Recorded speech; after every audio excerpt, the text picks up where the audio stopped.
You know when you're playing video games and it's on the hardest level or the longest mission? That's what this car feels like right now. In these times, like, I just got to tell myself that I don't even know what to tell myself. Right now, I want to say, this car. And I'm just to that point because everything on this car is like you put the video game on extra hard mode, longest mission, and everything I touch on it seems to be another level of difficulty or time consuming, where I'm just like taking out, there's so much damage on this car that I'm just taking out little like sections at a time and conquering those. And then, but it's just like the long mission on hard mode on this car right now. That's what it feels like.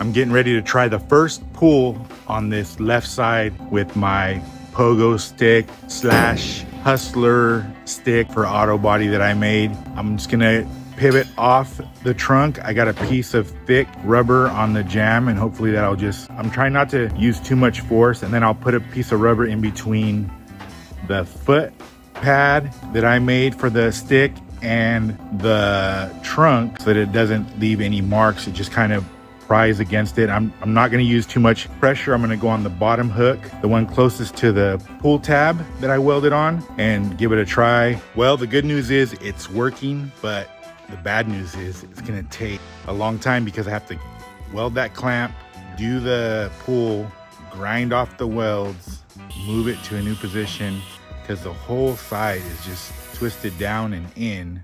I had these two big thick pieces of rubber in here on top of each other like this, and then I closed the trunk, and then I was prying against the top of the trunk with the 2x4, and it kind of started to bend in right here.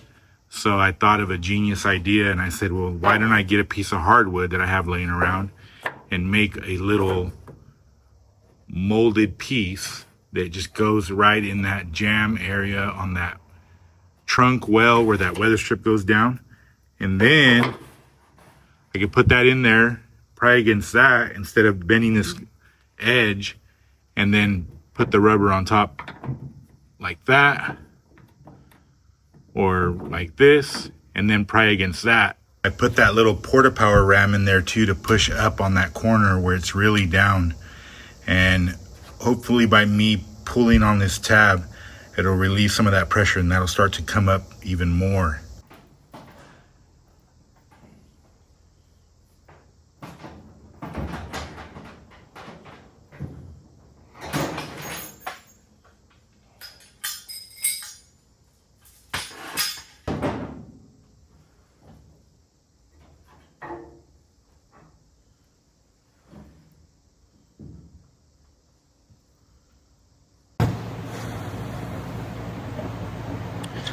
This car is a gift that keeps on giving. I'm trying to remind myself that I need to stop saying every corner I turn on this car is another challenge, because it's manifesting that way. So maybe if I say this car is done, this car is beautiful, maybe if I say this is the baddest 58 lowrider ever done, it'll be true, and I can just jump timelines and this thing will be done. And driving down the street with wires and painted whatever color, because now also the owner's talking about changing colors on this thing, like black.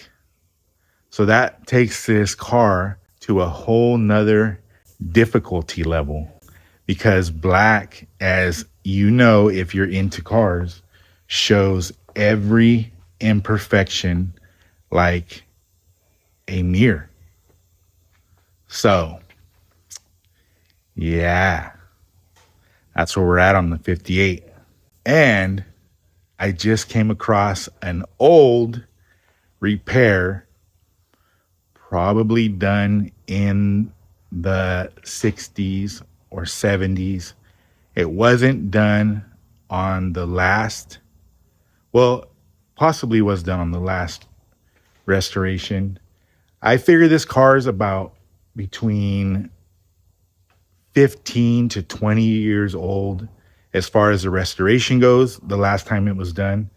But I found an old repair on this right rear wing slash quarter panel slash where the rear body panel comes together, and I can tell it's old because there's a huge blob of brass. They, back in those days, they didn't have MIG welders, so they used brass to braze these cars when they did the repairs on them. And somebody just smashed down the top of this quarter panel and just put a huge blob of brass that I'm having to get off. So that's the first clue that this thing was done in the 60s or probably 70s. I don't know if they had MIG welders in the 70s, but I don't actually know when MIG welders came along. But there's a huge dent where they just probably took a huge sledgehammer and just hammered this thing down, because that's how they did it back in those days. And instead of trying to get things to line up, they just smashed it down as far as they could, and they knew that the Bondo would fill the rest of that gap, and then they just bonded it. So, and I'm assuming that the last people that restored this car probably didn't even think about melting the lead and looking at the seam or anything, because they just said, hell with it, we'll just Bondo it back up. So here, I've been grinding on that brass there to get some of that strength out of there, because brass is very hard, but it's very also pliable. So you can hammer on brass pretty good and it won't crack. But like here, they just piled it on and just dug some big old, probably with a punch, a wide punch or something, and just dug some big old holes like right there. And then if you really look right here, this hole from here to here, right there, this is all crowned up. So this is like up, and there's a buckle right here. Buckle, crown, and there's a huge dent right here, but you can't really tell on these corners because looks are deceiving, except for right here, there's a buckle right there that's supposed to be smooth or have a line through there. That's buckled in right there. And then there's a big old dent right here. This is all flat right here. You see this is all dented too.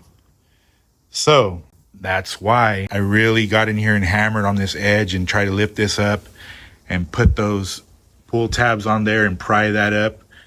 And it looks like I'm gonna have to keep coming with the pull tab all the way down here and really thin some of this brass out, and then weld on here and just really give it a good tug.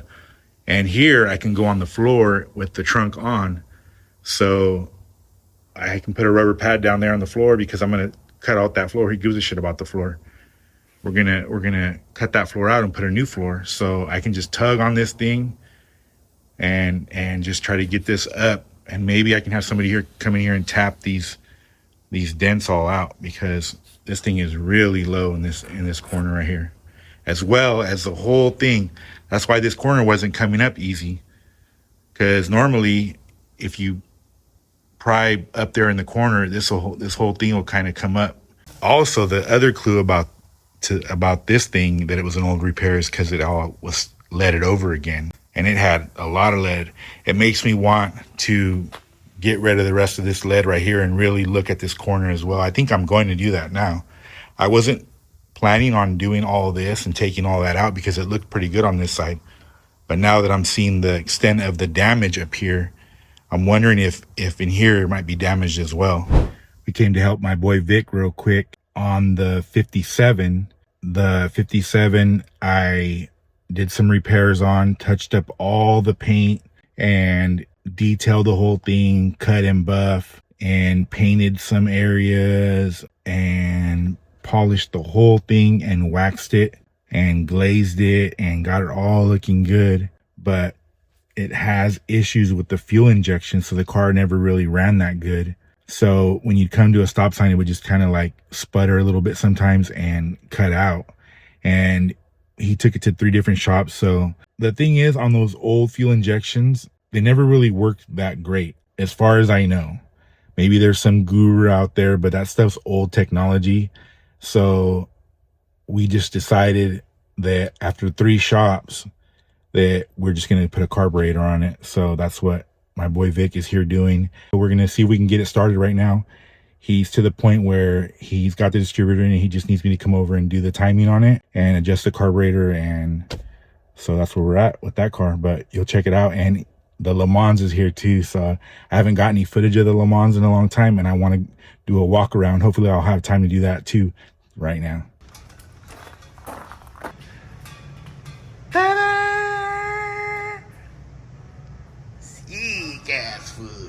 We're here with my boy. What's up? Say what's up, Vic. What up? Check out this car. He was just pointing out some shit to me, and I'm like, see, that's what I was just saying earlier, is that like these cars, I found some old damage on that 58, that like an old repair from like the 60s. So I was telling my audience that they like back in, like, people just do shit like that, right? Half-ass work. So yeah, and he's pointing out some things to me on the 57, which I didn't even realize that was messed up. But we're here now to remedy the problem. If the owner wants to go further and fix things like that, we can point them out to him, and if that's the case, we can fix it. You know what I mean? We're here to do that shit. But that's the problem with these cars, is people fucking put trust in people that maybe like give you a fucking great deal, but at the end of the day, is it really a great deal if you have to have somebody redo the shit? So anyway, that's a 57. My boy's putting a carburetor and an intake and a gas tank and getting rid of all that fuel injection that don't work worth the shit. So, and hopefully I'll get the molding on this thing soon so he could drive this car. Because this car, since it's been done, after I touched all the paint up, had a repair here from when it was getting transported on the quarter panel. I think I have some pictures of it, but I didn't really film that. But this whole quarter panel I had to repair on this right side, and I matched the skirt to it and made it look a lot better, and then painted the whole right door and then right quarter and matched that, and then I touched up the whole thing like I said, and then I polished the whole car and detailed it. So hopefully we can get this thing on the road today, or at least get it started, so we can see what it sounds like and make any adjustments to the carburetor and the timing and all that good stuff. So yeah. Gas food. If I can, I forgot to say that I could time the Le Mans right now. I can do the timing on the Le Mans, because last time when I got the Le Mans running, I didn't do the timing because my timing light was broken. I just got a new one, and I brought it for the 57 so I can do the timing on the Le Mans real quick too.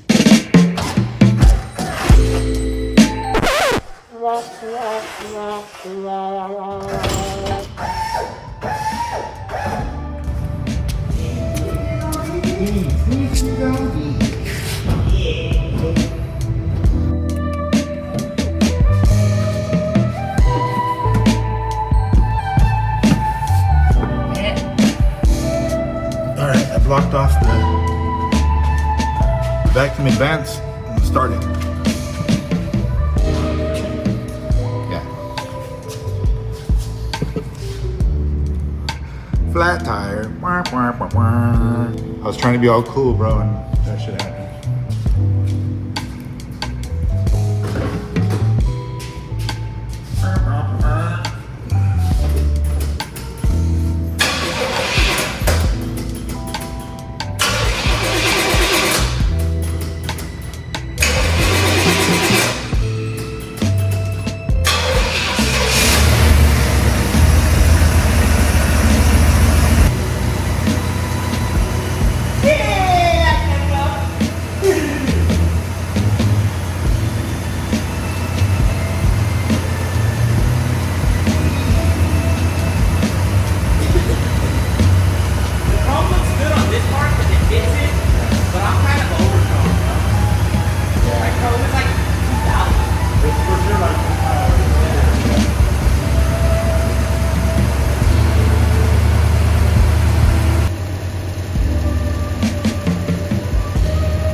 You're gonna let it warm up and then let it run for about 15 minutes and then I'll time it. It has a cam, so probably around between 10 and 12, probably 12 initial. So we'll see. So after it warmed up, it's around 13, but it does have a cam in it, so I'm gonna leave it there. Drive it because it starts every time perfect and no fuel. Unless it's been sitting for a long time, you have to pump it because it's a carbureted car, but it runs perfect right there. And it doesn't need any fuel to start it. It'll start off carbureted fuel and vacuum. Like, so every time you turn it off, you should be able to just jump in it with it warmed up and just start and it turn on without any fuel, any gas, like pumping it at all. So it does that. Sometimes carbureted cars, you need to pump it at least once to get it to go, but it runs good right there. So the only thing I'm worried about is total timing, because if that's way too high, then it's possible that it'll start pinging because of the fuel nowadays is not that great.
So I'm back over here at the house and we're working on the 57 again.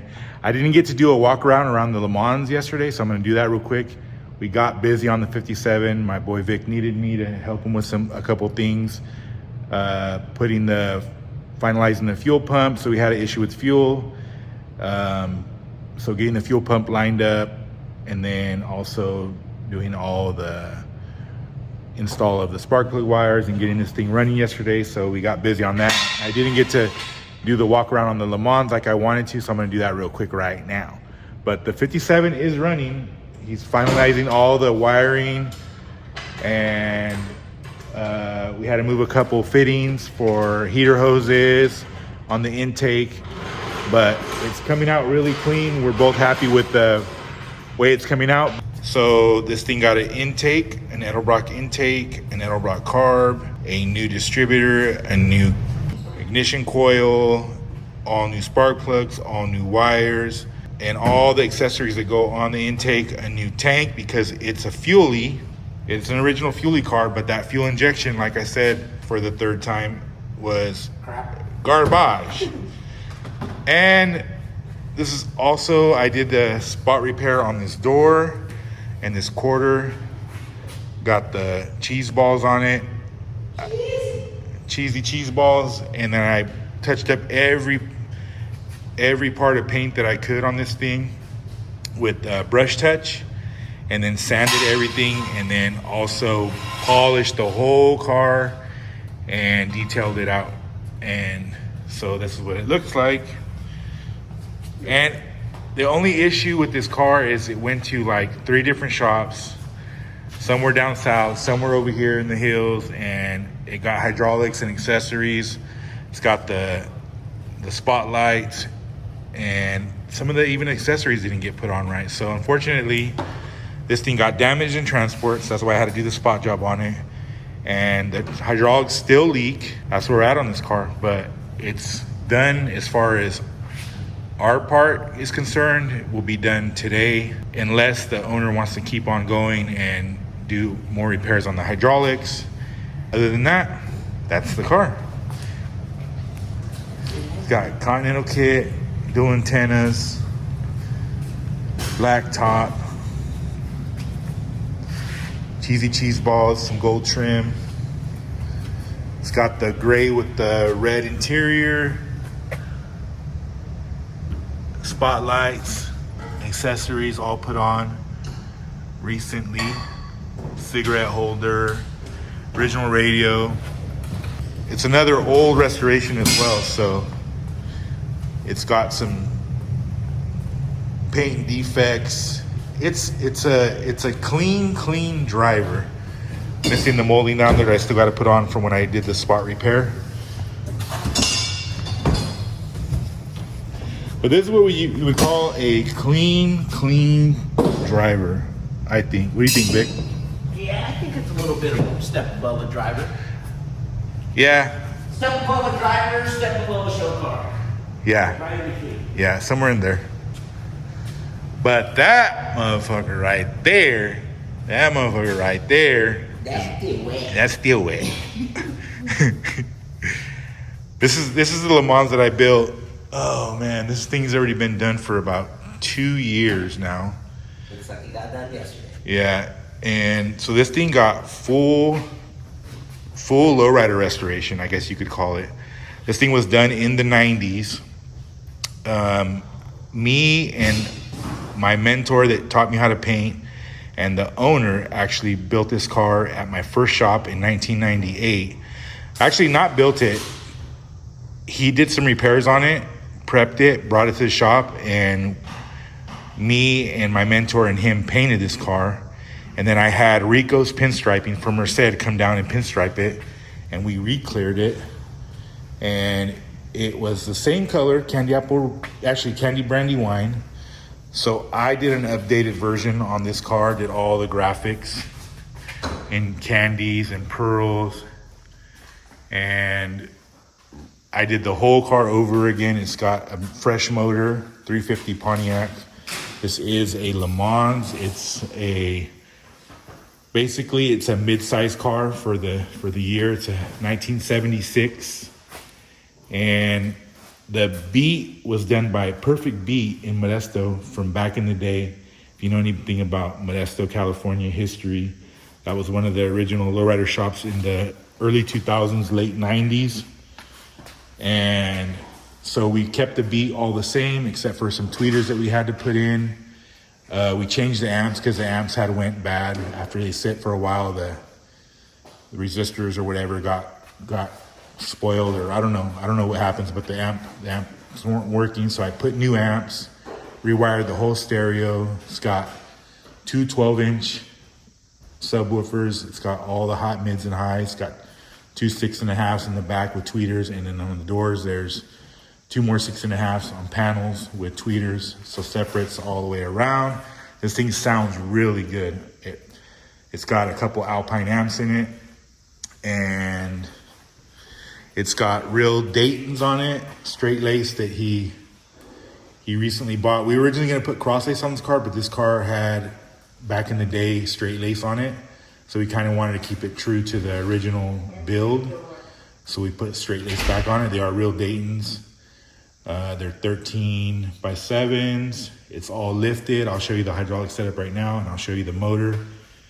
So this is basically a Malibu chassis, like a 76 Malibu chassis with obviously a Pontiac body on it, but same frame as a Malibu.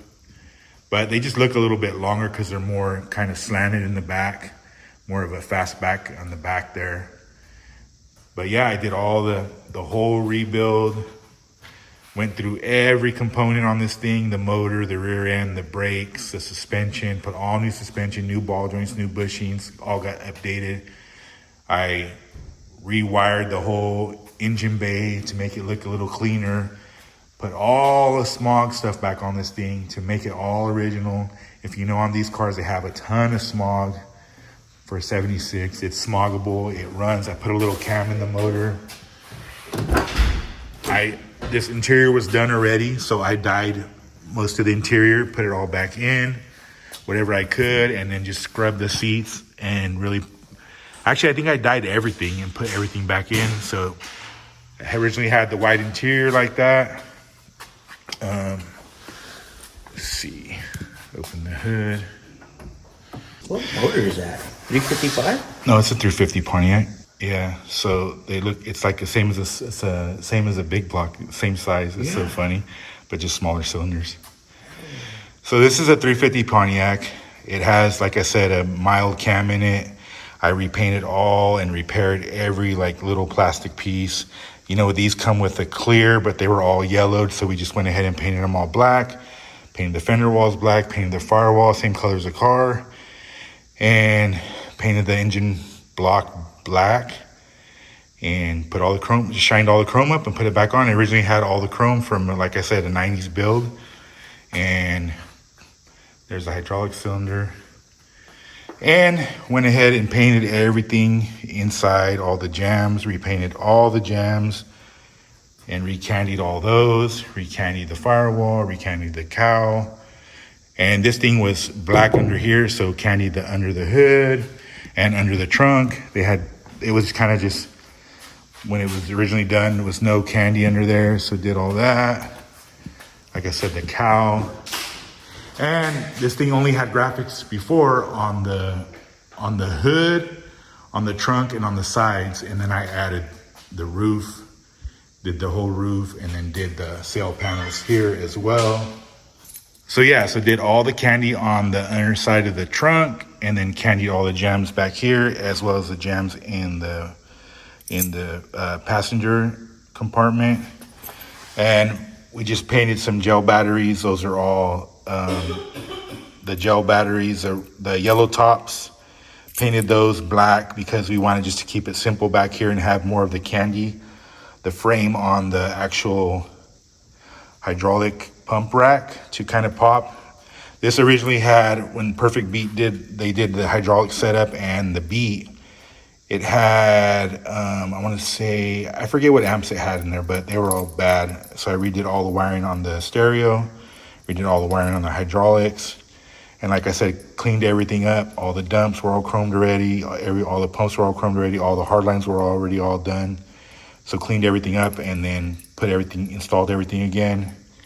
And then just painted everything else like black with like the bed liner undercoating stuff. But prior to this was all covered with white vinyl panels. But the owner said, you know what, let's just clean it up, make it look clean, and put everything back in. So that's what we did. So yeah, that's the Le Mans right there. This build took me about 4 years on and off, to be honest with you, because I was still in my shop and I had a lot of, collision repair, complete paints and spot jobs and stuff going on, and built a couple of other cars with my boy Vic in the process. Actually, one car while I was building this car, a 62 Impala convertible that we built together in 5 months. So eat it.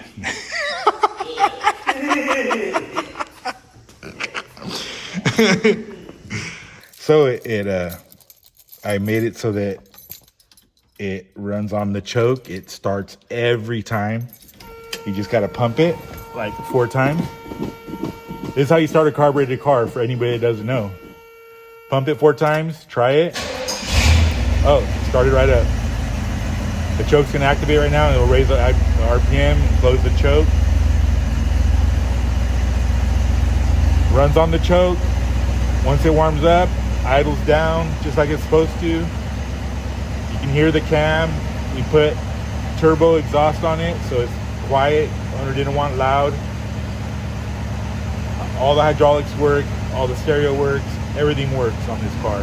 It's just a get in and drive it car with a candy graphic out lowrider paint job.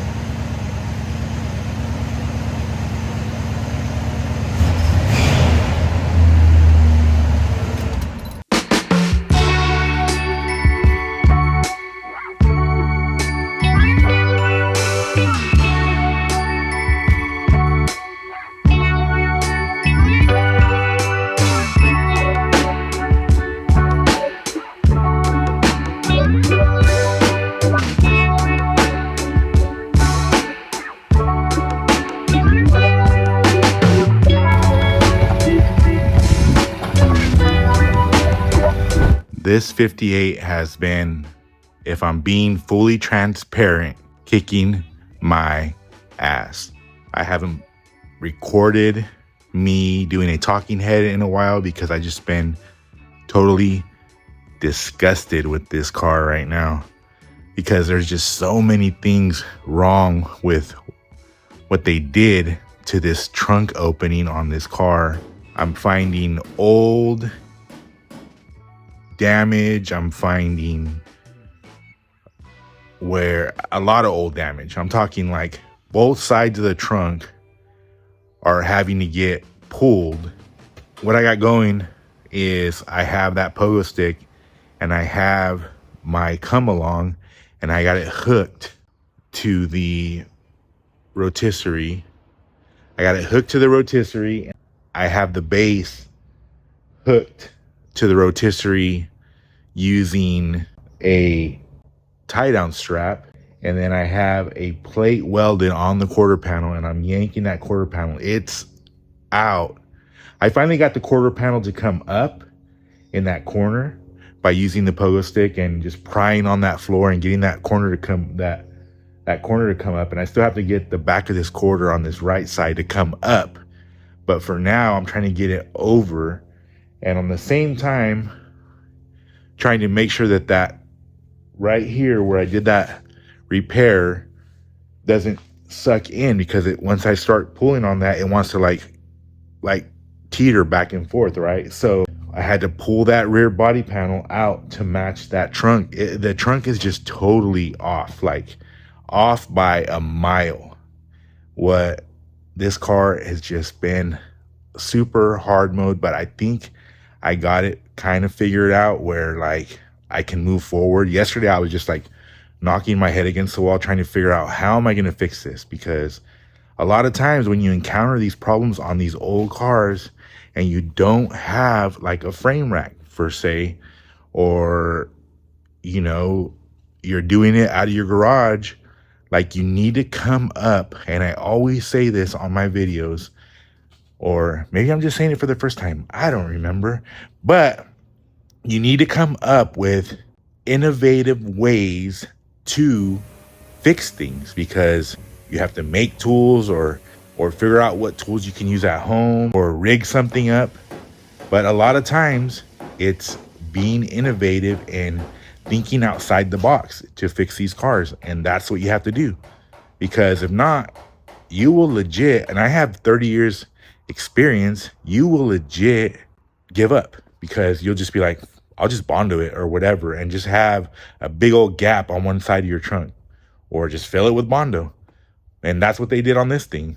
But I'm going to show you what I got going on, and so you can see for yourself how I rigged this thing up, so that you can see that stuff like this can be done. So what this is a homemade pull tab. I just drilled some holes, cut with the die grinder, welded a piece of flat stock on top so I can hook on. And this is 16 gauge. And I just tack that plate on, and then I got it on that pogo stick that I made. You can kind of see, let it focus. So there's the pogo stick that I made. And you can see I have it in this corner where there's a gusset. This foot that I made out of 1/4 inch is just in there, just wedged in that little corner where that gusset and this corner's at of this tube. And then I have this hooked on the edge here, and then just pulling down and hooked around my base of my rotisserie.